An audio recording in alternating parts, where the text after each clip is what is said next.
So I want to give you guys some tricks and tips and just kind of rant to you guys today about what I've learned about the game and how you can get to max rank quickly, how you can level up quickly, how you can do challenges easier, and just kind of funny things to help you just play the game. So for challenges, guys, you'll often come across this problem where you have a really, really high obstacle. You have to grind this rail in front of me. So you can just go up and like grind it, and it's, you know, I'm not really locked in, but it does work. It gets a little bit frustrating sometimes when you can't lock in, especially if you have low pop. So the next best option that you can do to fix this problem is open up your object dropper and just throw a ramp in. So the game kind of expects you to do this, I guess, because they have it built in. So they kind of build stuff, you know, a little bit oversized to utilize the object dropper to help get you on top of the ramp or rail that you're trying to get to. So this will help you get some extra air time. You can grind around it now. And if I pop over where I should, I can land the trick. So this might be fixed in the future. I'm sure it will be, but as of right now, you can go to this ledge next to it, grind it, and look at the top left. It says I grinded through the curved rail for some reason. So there's some weird glitches like that. The game glitched out. Like, you can grind the right side of this ledge to do that challenge. So it requires me to hippie jump the benches. You would think that it would be just hippie jumping, you know, with X and A or square and X on PlayStation. Then you do that through the bench. And that one actually counted. So I realized if I jump too fast through it, it probably won't register. It just didn't count that at all. But if I go slow, it probably will work. And that one counted. For this one, there actually is a method to make it even easier and work every time, I think. So you would just actually just ollie up to the bench like this. So ollie on top of it, do your hippie jump, and that counted it. There's different ways to make tricks register in this game. I think for the hippie jumps, almost all of them, they require you to take off and land near the obstacle. If you're going too fast and you're just flying through stuff, it won't register the hippie ollie. So every single day, the challenges switch up. So right now at this very moment, the challenge for this hippie jump isn't here. Like, I don't have the challenge to start it, but you'll be going down this. You'll get a bearing, and then you'll probably do a hippie ollie like this. But since you're going so fast, the chances of it registering isn't very good. It might work, but I would always just, you know, slow down, hippie ollie, or hippie jump, and that would make it register. Now, there's some cases too where I think even doing the trick next to the obstacle will make it work. So there's a few missions in the game that have gaps like this one at the very end of it, where you have to jump over a huge grass gap. And it's really hard to do. You actually kind of clip on it sometimes unless you have a really good pop or a bone dolly.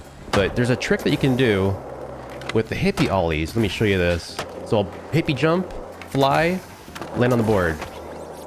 And that challenge required me to do that whole entire line in a line without falling. So this is kind of cool to know, because you can like super jump in the air mid-line to get over obstacles like that and land back on your board. So it's like, it's a cheese method to get past challenges. And I kind of did this when I was early on in the game. I couldn't jump over stuff. But that being said, you can make any single obstacle with realistic settings. Just have to time it, ollie. It's possible to hit any gap you'd like. So that little traversal tip, you could just, you know, jump and fly, grab on the board. This is good for jumping over cars and stuff too. You can do that. You can jump over like big medians like this in the middle of the street.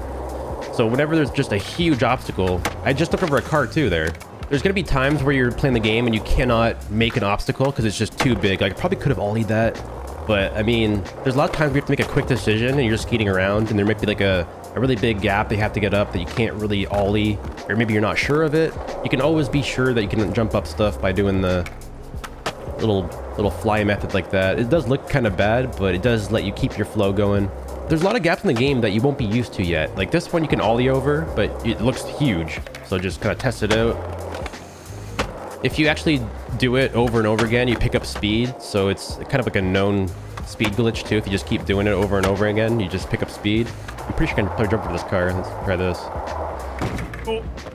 Yeah. I guess like another tip too would be to actually do the storyline. Just go through the V storyline. I know it sucks, but what you unlock is, it's so good. Like, to traverse the map, you need to have the spawn points. And the only way to get the spawn points is to level up the story, complete the story with V, and level up your districts. But all these little blue things are spawn points. A very simple way to get to places in the map is to spawn on skyscrapers and to just jump down to your challenges. So say I'll be doing a challenge over here. I'll spawn up on the Imperva Tower. You can jump down, fly out like this. You can land and you would fall. You have to wait to get back up. Then you can go over here. So a little tip that I have that you'll pick up over time is that if you're in spread eagle like this, and if you're coming at an angle, you can let go of the spread eagle for the ground and kind of just roll out of it. So you save yourself having to wait for the animation to get back up. It's really good for just traversing the map, you know, just flying like this, spread eagle, let go of it, roll, jump. You can really parkour around the whole map. It's crazy. like jump, spread eagle, roll. But yeah, I use the flying technique to get to a lot of places. It helps you traverse the map a lot. It's like the technique to just get around easier. So there's a mission like across the big ramp. I can use like the flying just to get there quickly. I spawned over here, jump down the ramp, hippie jump, fly, try to roll. Oh. So I found this challenge right here to be one of the hardest ones in the game to begin with, because like you're still new, and this isn't a daily challenge. This is like one you have to do in the story mode, and you have to do an endless kickflip, and it doesn't really explain what an endless kickflip even is. So an endless kickflip in this game is when you do like a kickflip or any flip trick for that matter that spins endlessly. You just hold the trick in the spin direction that you're flipping it. So for example, on flat ground, here's a kickflip. If I hold it just a little bit longer though, I can get a double flip. So endless flip, I believe, refers to exactly 8 or more flips. And you want to take off early from this ramp so you don't jump too high. And if I land, you know, too high on the next building, it'll hurt my legs and I'll just bail.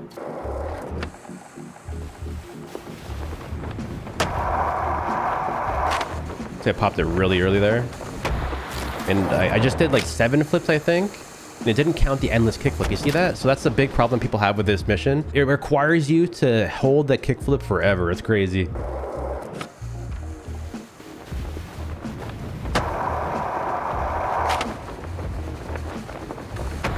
There. So that was a weird one, because the highlighted area to jump from was like at the very top of this ramp, but I popped from like down here. So it's like it tells you to jump from there, but if you jump from too high, it'll make you not do it. There's actually one setting in the game that will help you land big drops easier. So under assist here, there's a thing called allow fall height. So for this, you can land big gaps from like really high in the air. It won't make you bail if you do like a big jump like I just did, but having that at 0 will affect your challenges to the point where you can't complete them with your friends. And it really kind of sucks because you can't open the settings menu while you're in a challenge. So if you ever have a situation where you have 0 fall height, you're in a challenge, you can't do the challenge unless you back out of it. And that really does suck if you're in a group of people with friends and they've already done the challenge and they're all waiting for you. So I have fall height 0. There's a challenge here that requires me to do a double flip over the shrubs, which is right in front of me. So I gotta do a double flip right here.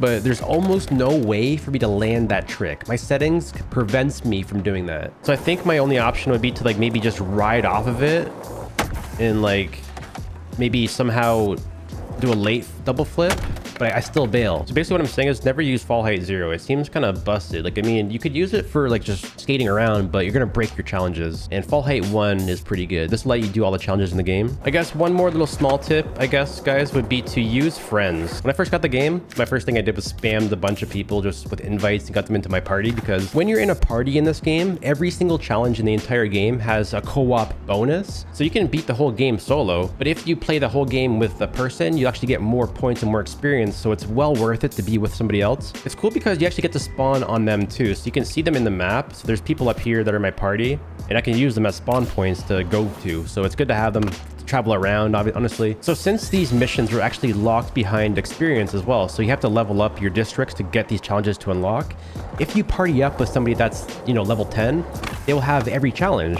So if you're a new player to the game, find someone that's level 10 in their districts and party with them, because they can get you more challenges to get more currency. So you can see, like, when I'm doing this mission, I actually missed that hubba. I'm going to miss this rail too purposely, because the people in my party did the mission for me. I can do the cheese gap thing, and you know, I made it easy for myself. It's kind of like a cheese method. It's all up to you to make it harder. Like, if you think about it, this is kind of like a race. You know, if you want to make it competitive, you can be like, who can do this first? You know, I'll try to be the first guy to land this whole sequence and unlock all the bearings for everybody. So you can kind of think of it as if you know, are competitive and want to complete it first and beat everybody else, or you can just kind of sit back and let people do it for you. But it really is a group effort where every single person has to land a trick or a line.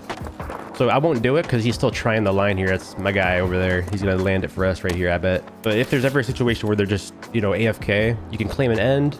You can get the points yourself. And that's about it. There, and you just did it. See that?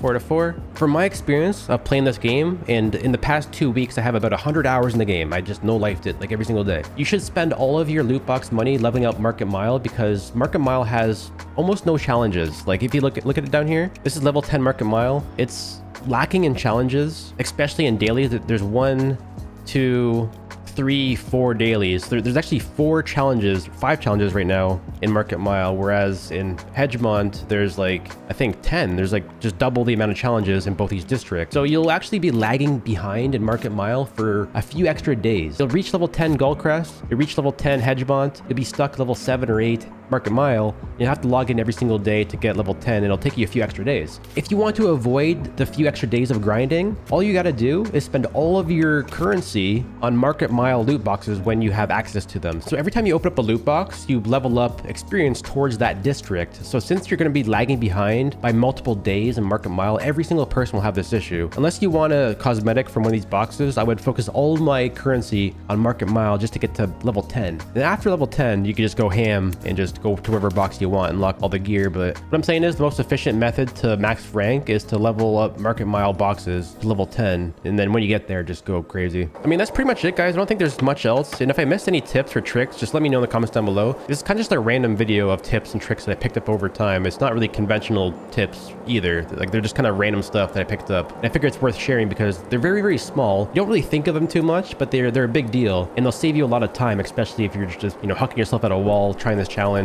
All of my settings for my game is in my Discord. So if you join my Discord down below, all my stats and camera settings and stuff are in there if you like my gameplay looks. I'm also a Twitch streamer and YouTube streamer, so I'll be live playing this game daily, doing the challenges if you want to join up and play with us. But other than that, guys, let me know if I missed anything. Let me know if you liked the video. Make sure to leave a like down below or subscribe on the video because it lets me know if you guys enjoyed it or not. But anyways, guys, have a great rest of your day, and I'll see you all in the next video. Peace.